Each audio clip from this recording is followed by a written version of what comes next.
Chapter 1. Seek and ye shall find. In Matthew chapter 7 verses 7 to 8 it says, Ask and it shall be given you. Seek and ye shall find. Knock and it shall be opened unto you. For every one that asketh receiveth, and he that seeketh findeth, and to him that knocketh it shall be opened. These words speak of the deep longing of the soul for a higher and more perfect life, so keenly felt by thoughtful persons everywhere today, and known to spiritual aspirants in all ages of the world's long history. They speak of the age-old spiritual quest of man, his never-ending search for the truths of human and eternal life, and for the abiding reality above and beyond the triviality of human existence. Men and women throughout the world today are searching, perhaps more earnestly than ever before, for the basic truths of life and the ultimate meaning of human existence. Many are longing for certainty in a world where it often seems that the only certain thing is uncertainty.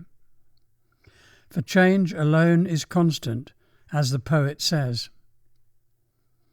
In the Western countries of today, particularly, life seems to contain everything except meaning. In spite of his intellectual and scientific advancement, the modern man is still groping in the dark insofar as spiritual matters are concerned, and does not know where to seek the light. Modern man has found that material progress, however useful it may be, does nothing to satisfy his deeper aspirations. And largely as a result of scientific progress, man today is troubled and unhappy, and lives in fear rather than in hope as he looks towards the future. Man's knowledge of the visible material world has increased to an almost unimaginable extent, but his knowledge of the invisible worlds of the spirit is less, perhaps, than in any previous period of history.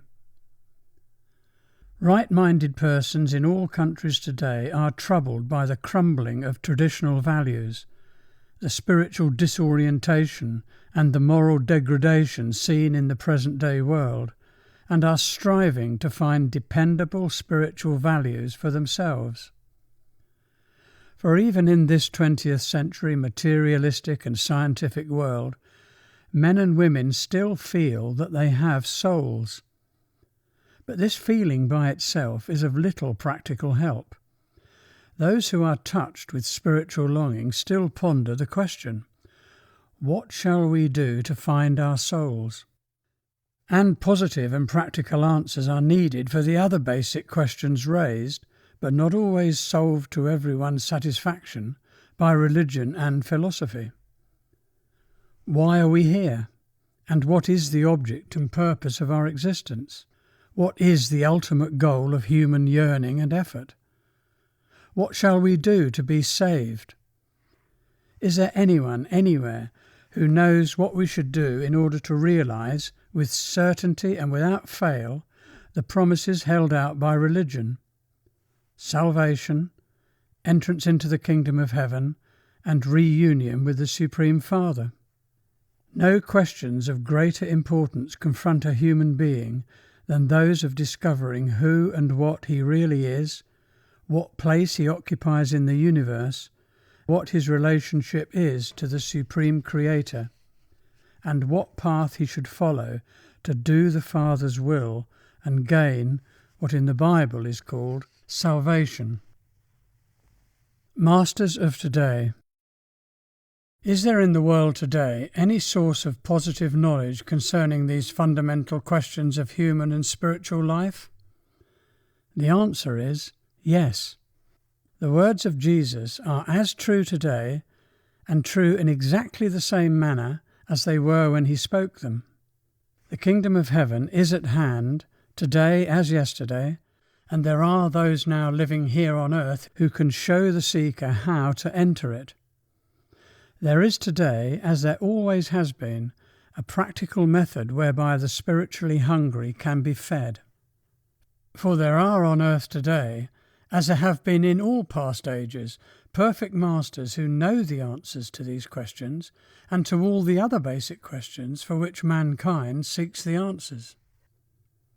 This is not only true, but is also eminently logical, provided one's mind is not closed by lifelong prejudices. If we acknowledge the fact that God sent one beloved Son to aid struggling mankind, is it not entirely reasonable to accept the fact that God can still show us his infinite love in the same manner? Actually, there is no statement in the New Testament, except possibly one or two interpolations, in which Jesus makes any claim to an exclusive divine sonship. This idea was not incorporated into the Christian religion until long after his death. It is a fatal error to assume that there is, and can be, only one Christ or divine Son, says Dr. Julian P. Johnson in his book With a Great Master in India. He continues, "By such an assumption, a man shuts the door of opportunity in his own face. Besides, for such an assumption there is no rational need. It is utterly without reason or fact to support it. It accomplishes no good purpose while doing vast harm. It is, moreover, a poor and limited view of the Supreme Father. Indeed, poor in resources would he be if he were so limited that he could send into this world only one great teacher during all the millions of years of its history. Guru Nanak, a great Indian master, says, at all times he keeps saints in the world to carry on his mission of grace. The Supreme Father's love and power are boundless, and the purpose of his divine plan is to bring back to their original home those who have become ready to return as a result of their experiences on earth. This return can be achieved only with the help and guidance of a living master. Accordingly, as part of the divine plan, there has always been on earth one or more living masters to whom mankind, the prodigal sons of God, could turn for help. Many in the East and an increasing number in the West are now aware of this fact. Many Westerners, however, brought up in the Christian faith, hesitate to approach a living master, believing that by doing so they will have to give up their own religion. Nothing could be farther from the truth. It has been the common experience of Western disciples of the living masters of today to find that their veneration for the beloved Master Jesus has become immeasurably greater as they have come to have a deeper and more comprehensive understanding of the true nature of his divinity and his mission. From the teachings of their own masters, and from the spiritual progress they have made as a result of these teachings, they now understand and know more of the love, compassion, mercy, and radiant spirituality of Jesus, and of the other great masters who have been sent to earth by the one great Father of us all. No one therefore has to give up his devotion to Jesus if he walks on the path of the living masters. By this path, in fact, he becomes a better Christian. In the same way, the masters point out, a Hindu becomes a better Hindu, a Muslim a better Muslim, and a Buddhist a better Buddhist. Moreover, a follower of any religion may study with the masters without alienating himself from his own religion, or without ceasing to attend his own church services. The masters do not establish new creeds or churches, and are friendly towards all existing religions. They are concerned only with helping their followers to achieve genuine spiritual advancement. It is a private, individual matter, and has to do only with the student's search for spiritual truth. The disciples of a living master, as was the case with the disciples of Jesus, do not have to rely on guesswork, speculation, fine-spun theories, or blind belief. No longer are they obliged to take the promises of religion on faith alone, with no positive or conclusive assurance of their truth. They know and have incontrovertible proof through their own inner spiritual experiences that these promises are true and can be realized here and now. A fairer and a finer life has begun for them, and they have started on their journey home, the ultimate destiny of all mankind. These statements may sound surprising to those who are not acquainted with the Masters and their work, but they are based on the experience of many thousands, even hundreds of thousands of persons who are living in the world today. Most of these are in India and other Eastern countries where knowledge of the spiritual path that leads to the kingdom of heaven has been kept alive throughout all the centuries of the world's known history. But today also there is a large and constantly expanding group of disciples in the Western lands who are proving by their own direct experience that the promises of Jesus and other great spiritual masters are facts which can be tested, proved and realized, not in the hereafter, but here and now. The testing and proving of the statements made by the Masters can be accomplished, moreover, by anyone who elects to follow the prescribed path. Whoever, after due deliberation and of his own free will and choice, takes to this path and follows it with full sincerity and devotion, will be able to prove for himself that the kingdom of heaven is at hand, that immortal life is a reality, that true salvation can be achieved, and that life can be filled with a happiness, joy, and certainty far greater than any ever known before. As one progresses on the path, he too will in time be able to say, "Not I believe, but I know." The Seekers. For most people, the first step is the search of which Jesus spoke, a seeking for something in which one can believe without doubt, something that does not have to be accepted on blind faith alone, something that will not only uplift and spiritualize the heart, the mind and the soul, but which, while transcending reason and intelligence, will also satisfy them. There are many who can no longer find satisfaction in the tenets of organised religions. Evidence of this fact can be found in the very great numbers of people, many thousands in all of the major nations of the world, who have been moved to search for spiritual knowledge and a way of salvation that they cannot find by conforming to the doctrines and rituals of organised religious bodies. In the world at large, the seekers are not numerous.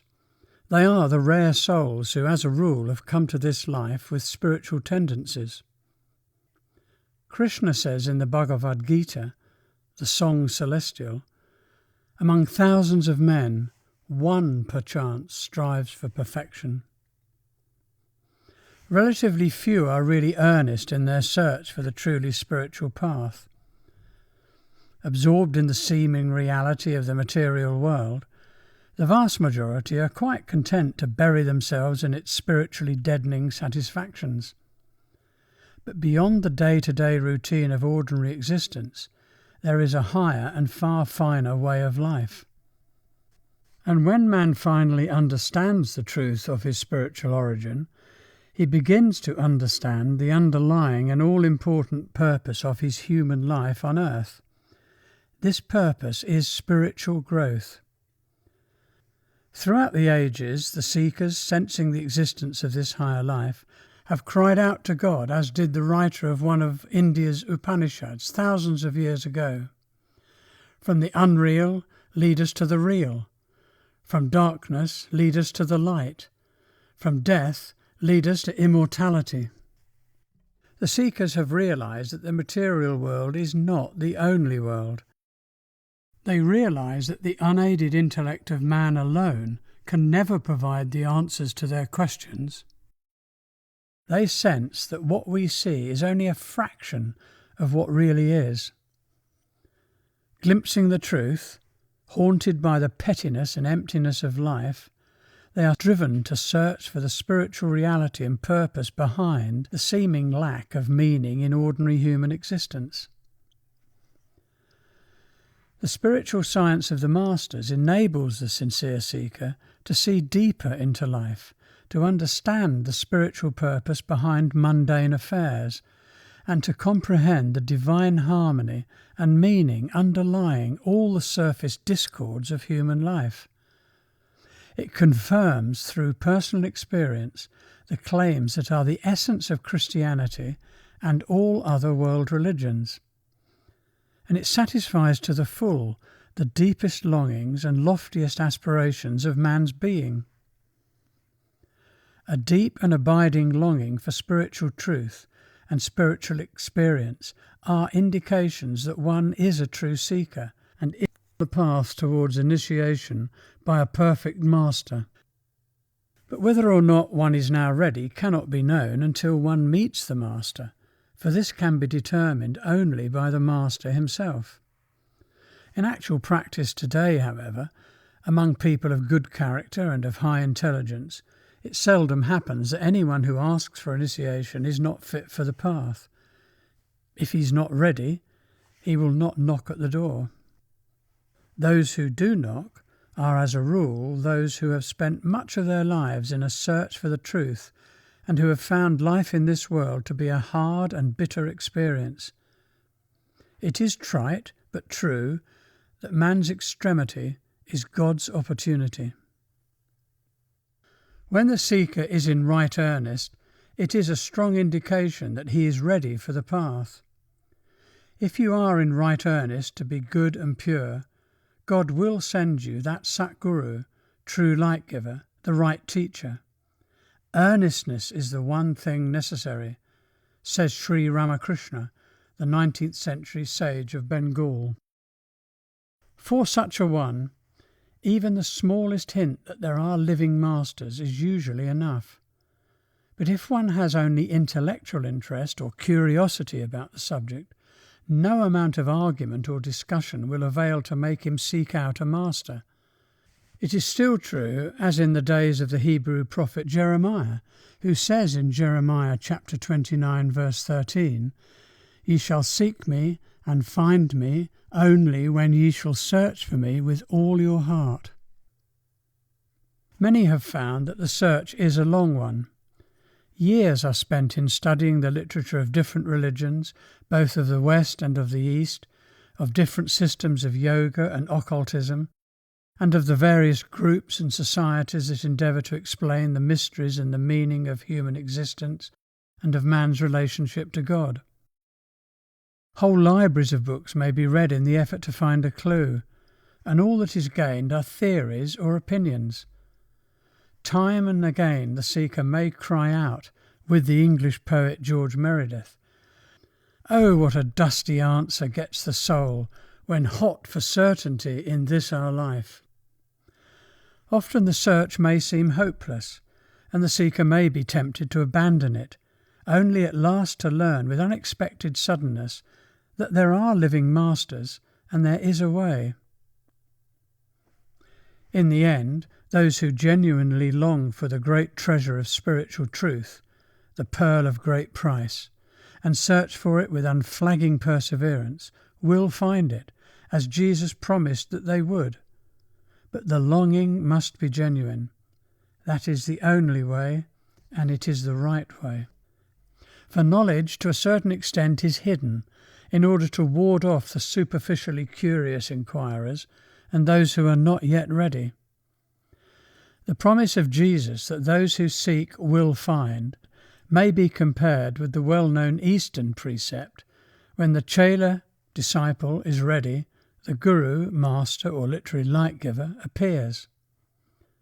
Those who long to become chelas, or disciples of a true spiritual master, are the seekers. If they succeed in finding a genuine master, their search will be at an end, for the master will show them the way to the eternal light of God. The master, moreover, will be a living master, one who walks the earth today, followed and loved by his disciples, as was Jesus some 2,000 years ago. for a living master is needed to set the disciples' feet on the path. In the past, the search for a genuine master was purposely made more difficult than it is today. Disciples were accepted only after the most severe tests. Now the masters have modified this policy. During recent years, they have accepted practically all who have applied for initiation, unless their karmas, their deeds in earlier lives, have been too evil. This is partly because there are many more seekers today who have reached the point of being ready for the path. Actually, the masters themselves continually watch over those who are aspiring for a higher life and seeking as best they can to find the way. Just as a man standing on the summit of a hill in the darkness of the night can see lights that are shining in many near and far distant places, so can the masters see the light within a true seeker after God. When that light is bright and strong enough, and the aspirant is ready, the master sees to it that he is brought into contact with himself. This truth is beautifully expressed in the parable of the prodigal son, in which Jesus said, in Luke chapter 15, verse 20, "But when he was yet a great way off, his father saw him and had compassion." The contact may be made through a friend, through a chance acquaintance, or by some other means. God moves in a mysterious way, his wonders to perform. But wherever the aspirant may be, even on the remotest isle of the sea, the master will seek him out and make a way to tell him of the path. Fortunate above all others is the seeker who finds a true master and is accepted by him into his fold. This is the greatest boon that can come to any man or woman. For when one finds a perfect master, he finds true happiness and the truth of truths which struggling and despairing mankind has sought throughout the ages. The final liberation of his soul from the dark worlds of matter is then absolutely assured. Nothing in the universe can possibly defeat that end. Out of his boundless love and compassion for suffering humanity, the Master will place the disciples' feet on the path that leads to eternal life. So we may lift up our hearts and know that with the help of a living Master, we will be shown the path and our spiritual progress will be assured. With the help of a living Master, the way is open to the eternal life, which is an enduring treasure.